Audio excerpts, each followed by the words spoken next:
Ngħaddu's Mien, it's an exhibition that will take place at Malta Society of Arts. It's a collaboration between me and Ed Dingli.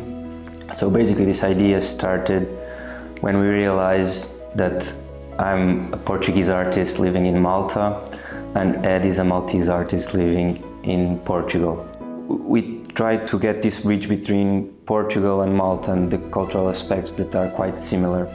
Me and Ed, we start to think about this and painting about the daily life, because we notice that our culture, well, this Mediterranean culture, is quite similar between the two countries.